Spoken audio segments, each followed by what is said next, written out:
Hi, everyone back home. Welcome to the second season of the Salt City Index. I'm your host, Mo Moodie, and we go around Onondaga County and the greater Syracuse area, and we interview influencers in the area. And I do have someone who is running for public office. And before I introduce this individual, I would like to say that I ran into him at a non-political event. It was actually a face-based event, and we were like, "Hey, what are you doing here?" And I'm like, "What are you doing here?" And come to find out we're both members of this tribe. So without hesitation, I'd like to introduce today's guest, Daniel Ciciarelli. Go ahead and say a little bit about yourself and what position you're running for, and let the people back home know who you are. Absolutely. So again, thank you for having me on. Always enjoy doing these types of things. So I am Daniel Ciciarelli. I live in the Mattydale area. I'm currently on the town board in Salina, serving my third term. And now I am running for New York State Assembly District 128. This encompasses all of Salina, all of DeWitt, most of the east side and south side of the city, as well as the town of Onondaga, which includes Nedrow and the reservation. So pretty big district with all walks of life. And the reservation. Wow, I didn't know that last part. That's a good little element there as well. That's a big area. Well, cool.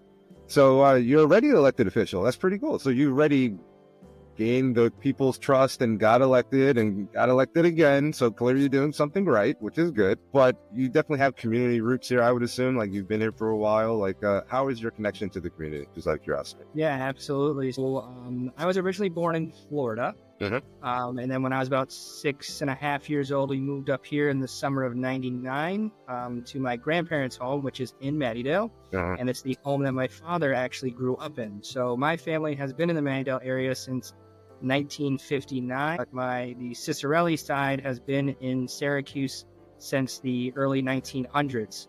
So there's been a lot of stuff that the family has been involved with throughout the years, and just continue to do more and more. So as we were growing up here, my parents have always been the ones that have been getting involved in everything. So my mother was the PTO and PTG president at Roxborough Elementary and Middle, and she held both titles at the same time for a stint there. And then my father, he started the Mattydale Neighborhood Watch Group. He was the president of the Mattydale Vikings Pop Warner team. And then he himself actually ended up on the zoning board and then the town board of Salina. So my family is very, very ingrained in everything community related that you can think of, and always trying to make the community a better place. That's awesome. That's good to hear. Definitely. It's good to have people that are from here that are looking to also give back to their community and represent them. Absolutely. So that's definitely crucial. I know that you were very big in your campaign thus far, like emphasizing giving like power back to people. Mm-hmm. And you've been successful in doing so, like at your current level of office. But on that bigger stage, that giant area that you're going to be covering, what's your intention or what are your plans to help people in Central New York in that regard? Yeah, my thing has always been is teaching people that elected officials work for you. You don't work for them. And getting people to understand that actually gets them to understand the power of their vote and the power of their voice, and gets them on a whole other level of understanding of what elected officials are supposed to do for people. So doing that on obviously a local level and expanding that same thought process and ideology out is just something that I'm going to be able to do on a larger scale. Obviously going to more events, going to different things, just educating. Education is the key to getting people to understand that they do have all the power over anybody that they put into office. Yeah.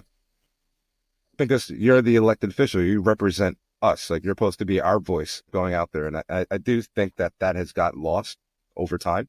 And I've seen. Absolutely. So the one thing that I make sure that I do is anytime we have something big that's popping up, right? I want to make sure, I'm reaching out to the community. I'm doing my research. I want to see who's in favor of it, who's against it. Why are you against it? Why are you in favor of it? Making an actual, educated decision on what is going to be for the greater good of the people. Now, you're never going to make everybody happy. That's just, the facts of life there. But if you can do what's good for the majority, that's at least, a step in the right direction. And then the people that are unhappy about a decision, obviously we can go back and talk to them and try and get an understanding of what kind of compromise, can we come to as well. So, yeah, always trying to find middle ground. Yeah, it's always crucial. Currently, in your current role, you were very big in talking about transparency, related to this, yes, governmency, so what is your goals, your vision to do that on the state level? So anytime somebody asks me a question, I'm going to answer it, and I'm going to answer it truthfully and have all the data and information to be able to back that up. If I don't have it at that point in time, I'll go get it for them.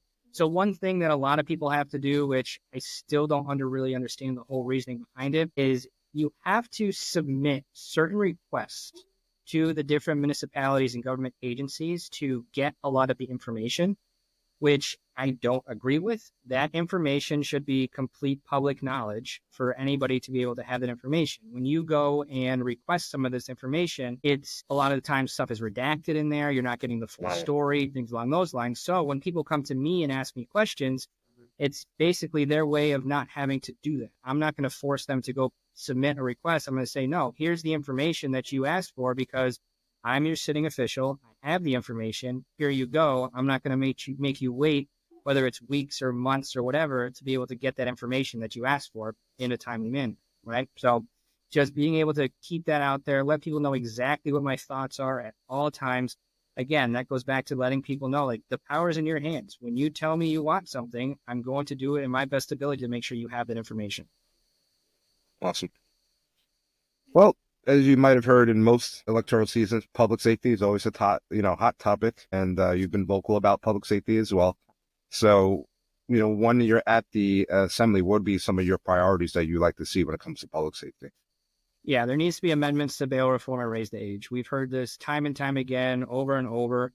In theory, I do agree with both of them. They make sense. There's a lot of things that people have gotten locked up for who didn't have the means to be able to post bail. Then something happens while they're in there, whether it's a fight or something else that gets them into even more trouble, which if they would have been able to post bail for a minor situation that they never should have been in there for, now it's going to cost them potentially years of their lives to be stuck in there, right? Definitely understand that piece of it, but there are so many things that are still on this list that if you get arrested for, you're just going to get an appearance ticket and you don't have to have any kind of bail for it, and you won't be, put in the prison system for it. I mean, there's things that have to do with animal abuse and things that have to do with child abuse and stuff like that along those lines that technically aren't considered a violent offense. Mm-hmm. But it's things that people should not be out and on the streets being able to potentially do something like that again, right? So that's on the bail reform side. There's a lot of things that are still on that list that need to be looked at. Now, I'm not saying you need to lock everybody up for a lot of the things that are still on that list, but there needs to be alternatives, right? Obviously, mental health is a big thing that we need to look into as well when it comes to these situations. So does it make sense to place them in a place to identify that situation first? Or is it one of those situations like, no, they need to be, behind bars for a little bit as far as that is, with some kind of bail. Now, on the other side with the raise the age, and I hear it time and time again, especially in the city areas where we have a lot of gangs and things along those lines, the gangs are using raise the age to have teenagers and kids carry out the things that they would typically get arrested for as an adult. Yeah.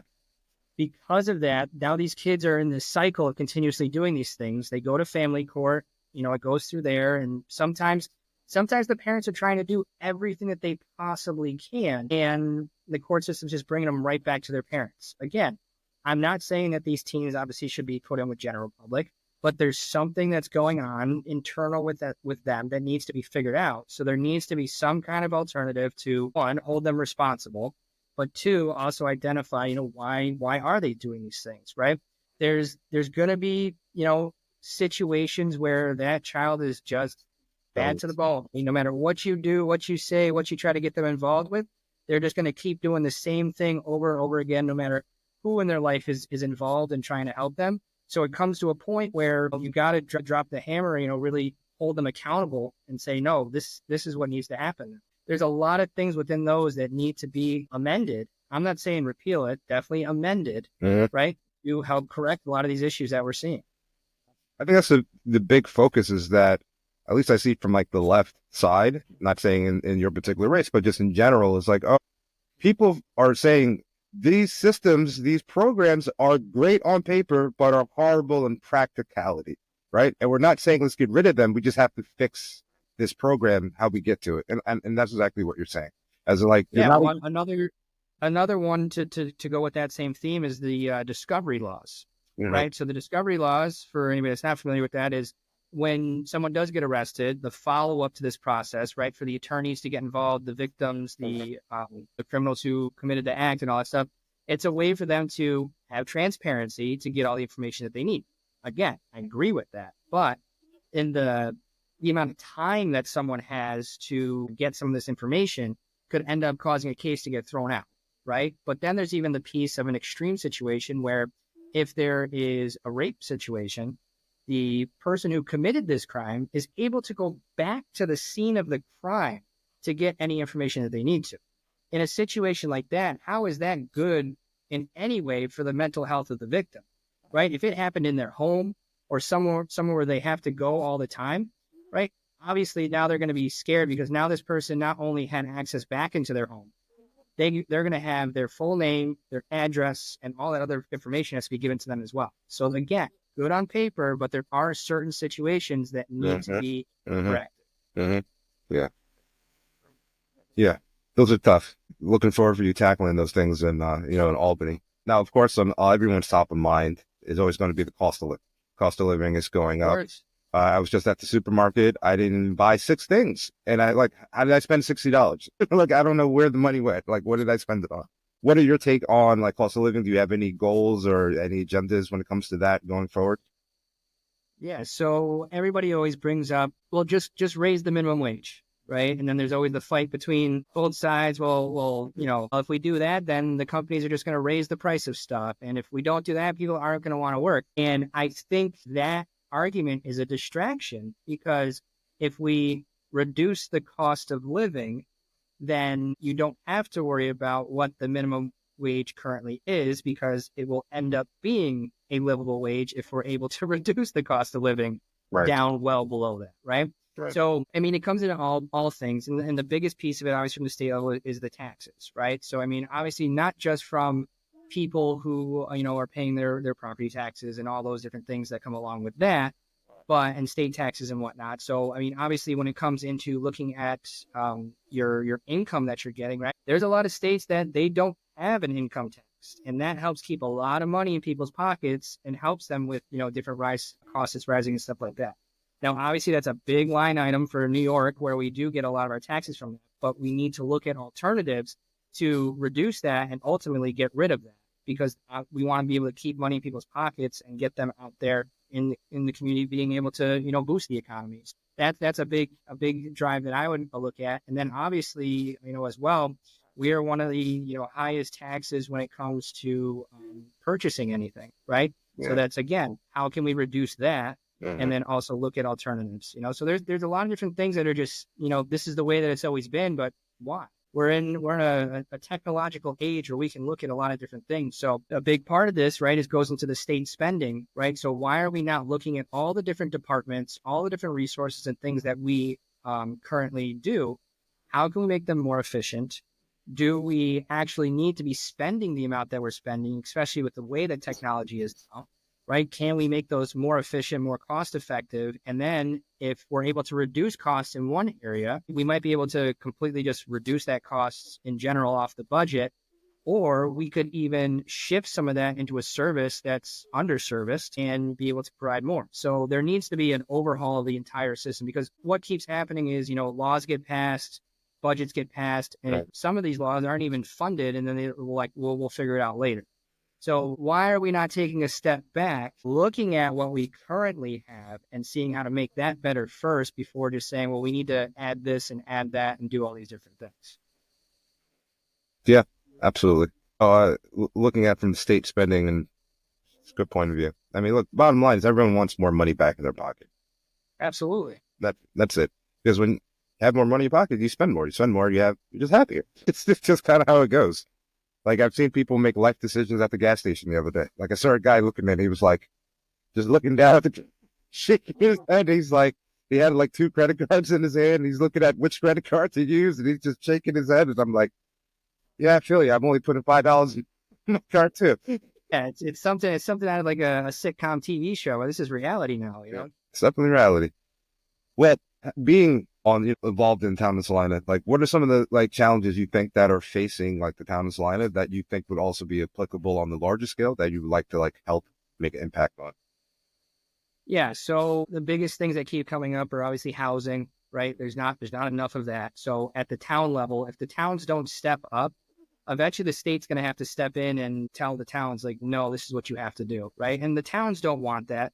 We want to make sure that the towns are able to do what they feel is fit for the best of their town. But it's going to come to a point, especially if we have Micron coming to the level that it says it's going to be, and that's going to end up expanding other markets and other industries in the area and bringing more people here. We are way behind where we need to be on the housing level, and the state representatives, they need to come in and not just talk to the supervisors, but talk to the entire town board and say, listen, what are you guys doing? How can we do something? Get all the towns together within your district and get them having these conversations, right? I mean, the town of Salina, we've done a few different things without even having to do, because the towns don't have any ability to do any kind of tax incentives, right? That comes from the county or the state and things along those lines. So obviously those can happen, over and over again. But to an extent, because obviously then what's the point of our taxes are just going to keep going up. We're going to be spending money on these developers. But the town of Salina, we've done these overlay districts, and what that does, it allows us to take already developed zoning for it to be considered to be open to just about any. So a good example of that is the Willenbaumer Candle Factory, right? So that's technically zoned as industrial.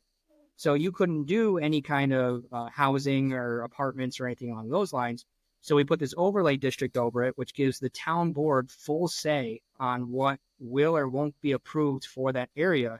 And it opens the book for them to be able to do just about anything. So now they're going to have businesses in there. They're going to have restaurants, potentially a brewery they've talked about. There's going to be all kinds of apartments and stuff like that.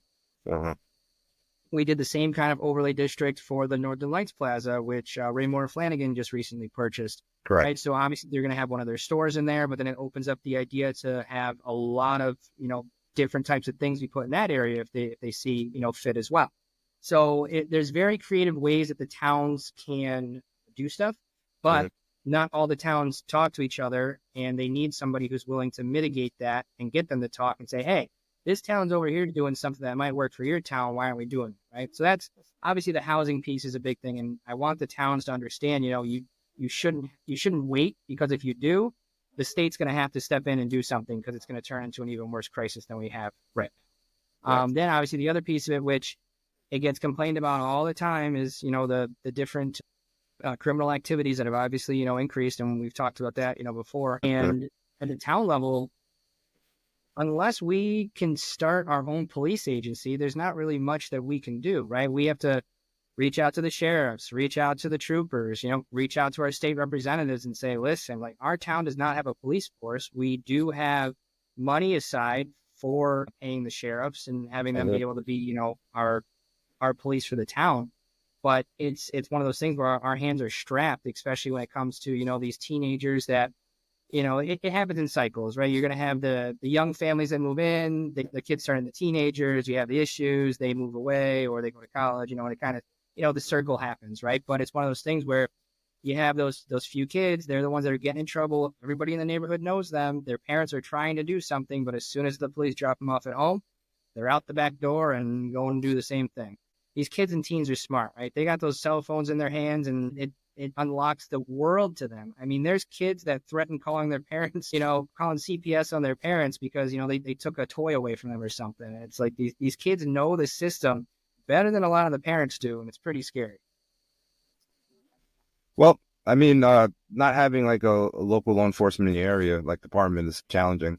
But on the grander scheme, because you're like running for state assembly, are you like in favor of helping some of these rural areas, I guess, that don't have departments to have like coverage? Is that my takeaway from it? Because I know directly that's the issue. Absolutely. We need to, especially in a lot of those rural areas, it's typically the troopers that get stationed in a lot of those areas.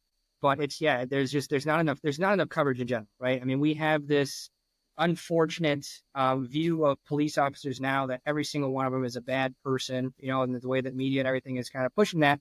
So now you have people that don't even want to, you could have had a little kid who always wanted to be a police officer, and now they're like, no, I don't want to do that. So the recruiting side of it is so difficult.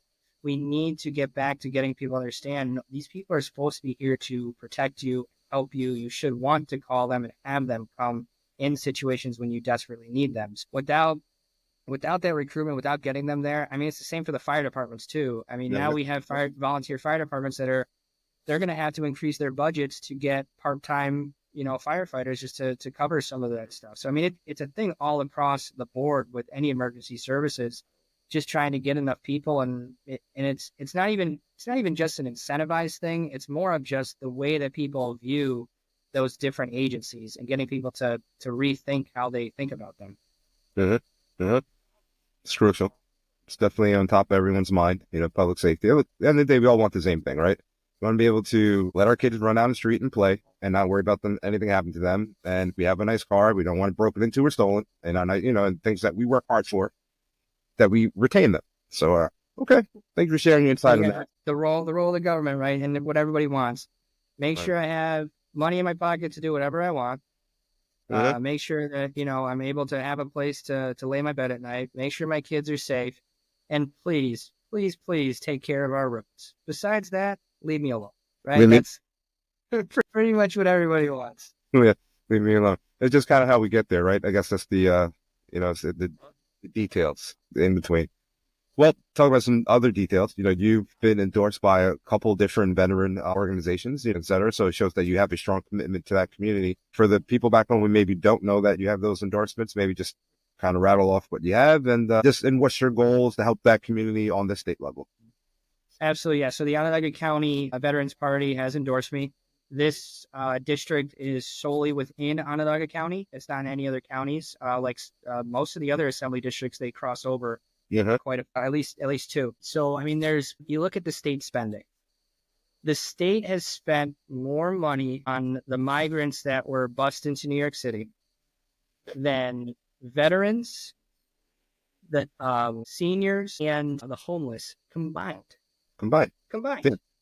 So and that's where the conversation gets into one of these things. I think that the word homeless and veteran should never have to be used in the same sentence. I agree. Why are we not taking care of them first? I mean, naturally, there's some people that they like to be outside. You'll never get them to get off the streets, and that's their prerogative, right? Yes. But there comes a point to where we have to make that tough decision, and nobody wants to. But when do you take care of the people that are here first before we take care of the people who were put here by the federal government and then just forced us to do what we need to do, right? I mean,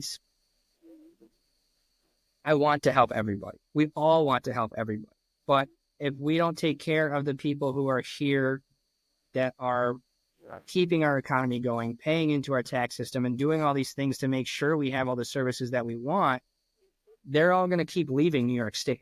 They're not going to want to stay here if they're not getting the services that they're paying into, right? Yeah. And it's going to somebody else. I mean, some people make the joke, I'm going to go to Mexico and then come across the border, illegally, and then I'll be able to get all those benefits that I want, right? So you hear this, these stuff like this all the time, and it's like, and it's kind of one of those things in your head. It's like, it's messed up, but like, yeah, I get where you're coming from. So, there's so many more things that need to be done, especially for our veterans, that we're putting these resources in other areas that we shouldn't be. I mean, there was a huge thing of, when I was a kid, I remember them first talking about it, that they were going to build all these tiny homes all across, the city. Mattydale was supposed to be a good spot for it as well, specifically for these veterans. And not to the level that it should have been done is it happening, and a lot of these projects have been pushed out. So there's a lot more that needs to be done for them. And even anybody who has served this country, especially anybody who has had to go overseas, fight in a war or anything like that, I don't think any of them should have to pay. They've already paid enough. They shouldn't have to be paying anything else to live and survive around here. So yeah, it's heartbreaking. Like, we enjoy the liberties of freedom and all the things that we take for granted because of the service of our military, and that we're not taking care of them. We're just not. I hear it way too often. I see it way too often. It's frustrating. And I keep saying to myself, we need elected officials that understand and get this concept. And that's clearly why you've been endorsed by these groups, because you get that concept. So I definitely hope you get in all of it. That's my goal. Hope that you get elected, because you're doing great things on your level. But is there anything that you want to put a spotlight on from your particular campaign as you're running that maybe is not getting like the focus or the energy that you would love to see? Like maybe the media is not picking it up because they don't deem it worthy, but it's, it's a hot topic for you. Is there anything that you wanted to kind of get out there? Yeah. So I guess there's two things. So one's kind of a whatever thing, and the other one is, a positive thing. So, well, not a whatever thing, but like, why is this the issue, right? So to go back to the migrant thing, right? That's a federal issue that has been pushed on the state and even got pushed down to the local municipalities. So the town of Salina last year, the mayor of New York City called our town supervisor and said, hey, I'm busing a whole bunch of migrants up to one of your hotels. It's your problem now. So we had to go through a whole process, whole lawsuit, all this stuff to get that stopped. There was no due process. There was no telling us, who are these people? Where are they coming from? What's all the information? And I know they're supposed to have been vetted by the federal government, right? But we don't have all the information. We don't know, do they have jobs lined up? How are they paying for these different things? Where's the money coming from? All of that stuff, right? So issues that have gone from the federal to the state and now down to the town, that's a huge failure of the entire government all across the.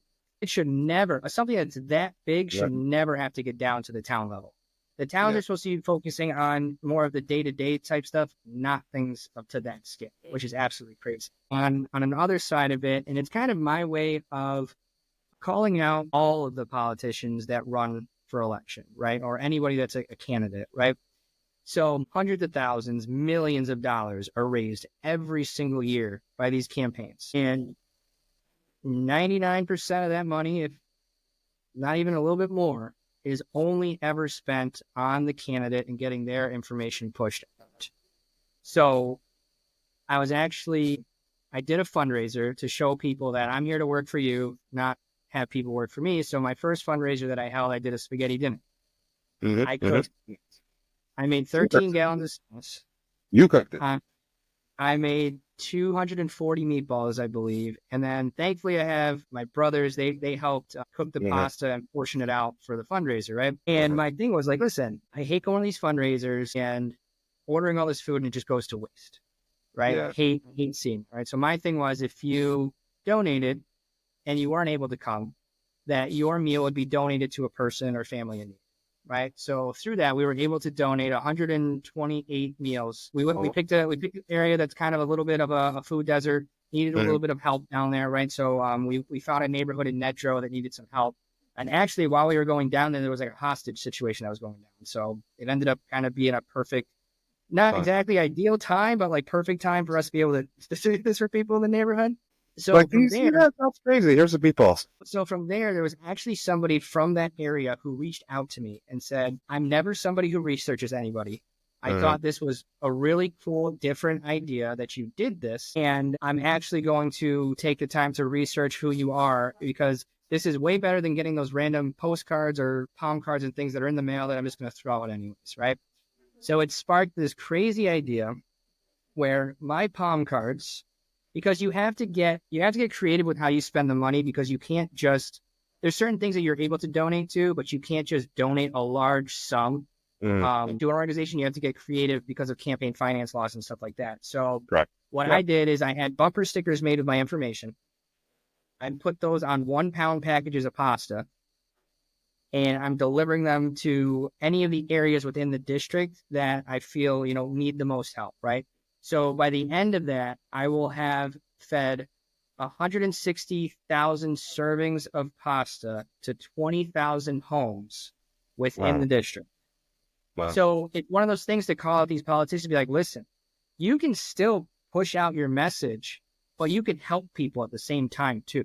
You don't need to spend all that money just on yourself, right? Because millions and millions of dollars are out there that they can be used in creative ways. I had one little girl that was outside playing, so I handed it to her and I said, hey, go get this to your mom. It's a package of pasta. And she goes running in the house and she says, Mom, now we don't have to worry where dinner's coming from tonight. Wow. And that's the reason overall why we're doing it, right? Just to give someone at least a peace of mind for one night or one meal or whatever for their family, to say, listen, we don't have to worry tonight. Someone was able to take care of us. And that goes into the same thing as being your elected official, right? People should feel that you are taking care of them, not just there for your own personal gain. So, Well, it clearly shows that you care about people and you go above and beyond. I've never heard of an elected official or someone running using the money within the guidelines, you know what I mean? Within the guidelines, to get, you're making paper, you're printing, you're designing, it's a logo, a lot goes into it. But yeah, giving out positive feeding to all those people. High five, dude. Like, virtual high five. That's pretty cool. That's pretty awesome. Good for you. yeah, man, you gotta think outside of the box. You gotta be able to take care. You don't have to be in office to take care of people. You can find creative ways of being able to do it. That's awesome. Well, you've talked about a couple of different things about local political involvement and creative thinking and helping for the community and public safety, and of course the issue with immigration. What about just economics, business side? Anything like cooking in your pot, pasta, meatballs that you got brewing? Well, it comes back to the small businesses. Small businesses run this country, right? We have way too many regulations in this state on our small businesses. So I used to sell 401k to small businesses before jumping into this venture of running for state assembly, right? So New York State has a mandate that if you have a certain number of employees, you have to offer some kind of retirement benefit to your employees. Correct. I think that's amazing. My dad's a financial advisor and has drilled it in my head that you should always, be saving for your future and stuff along those lines. There's all kinds of tax incentives and different things for the companies to do that. But on the flip side, if I'm a small business, I'm the owner, I'm probably HR too. I'm probably doing all the paperwork and everything along those lines. Yeah. If I don't implement this when I'm supposed to, if I implement it incorrectly and don't do the paperwork correctly every year that has to be submitted, I'm going to be fined, and could potentially be fined so much that I'm out of business now. Yeah. So there's a lot of mandates that get pushed out there, but either the education piece isn't there or the understanding of how a small business owner operates isn't there, right?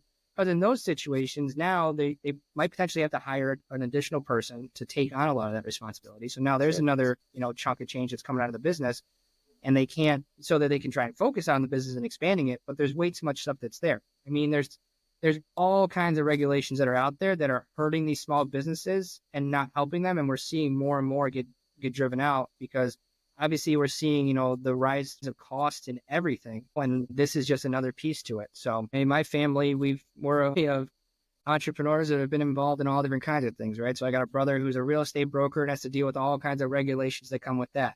My two younger brothers own their own property maintenance company on top of working full-time jobs. And, they have different regulations they have to follow. My family has now started a garlic farm, so there's all kinds of things to where, we have so many different aspects of, different businesses to where we understand, the different regulations and things that are coming down on people. And it's just making it so difficult to expand businesses and keep them around here. So, I mean, without the small businesses, we do not have any economy at all. I mean, even look at National Grid. I look at that like it's a government monopoly is kind of how I look at it, even though technically it's its own entity. But where are other options to get different, electricity or gas or this or that? We have to use them. So whatever their price is the price that happens. So unless the government decides to put some restraints on them, which is you should be going after, companies like that, to make things different. I mean, not everybody has the means to do solar or wind and get off the grid. There are some incentives that are out there, but a lot of people don't have the funds to be able to do stuff like that, Right. So. Yeah. Yeah. Besides, in our area, it's gray and overcast. It's always great. It's funny because the sun opened up, I think for 10 seconds. And me and my kids were like, look, the sun. And we were like, oh. And then it was gray again. And we were like, oh. Okay. But yeah, I'm joking about solar powers. Solar energy is way more than that. I'm just kind of having fun. I got you. Well, look, in this election, I guess the big question is, if you've been doing so well locally on the local tier, as an elected official, why the bigger stage? Why go for assembly? Why, ain't broke, why fix it? Absolutely. So it's one of those things where I don't see myself as a career politician. That's not what I want to do. The way that the structure was originally intended and built is you get in, fix what needs to be fixed, and get out, right? So coming in at the town level, everything that I set out to do has either been done, is going to be done, or is on the path to where whether I'm there or not, it's going to be completed, right?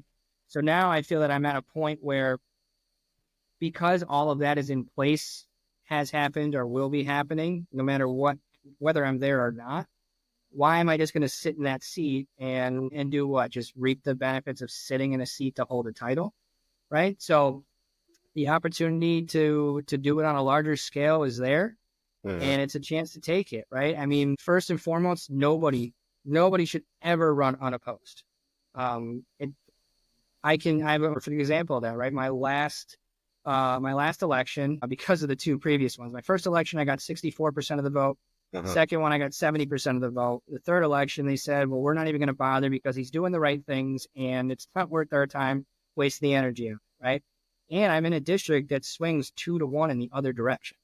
So party means something, but it doesn't mean a lot when you're just doing the right stuff by the people, right? And the numbers show. So my thing is, nobody should ever run out unopposed. Nobody was going to run against this person, and I'm firmly against that. And I feel that my opponent has done some good things, but things can always be done better. And I know that I have more time, more energy, and more drive to expand on everything and do a lot more, right? And again, I'm going to be there at all times. I mean, I do the crazy thing of everybody gets my cell phone.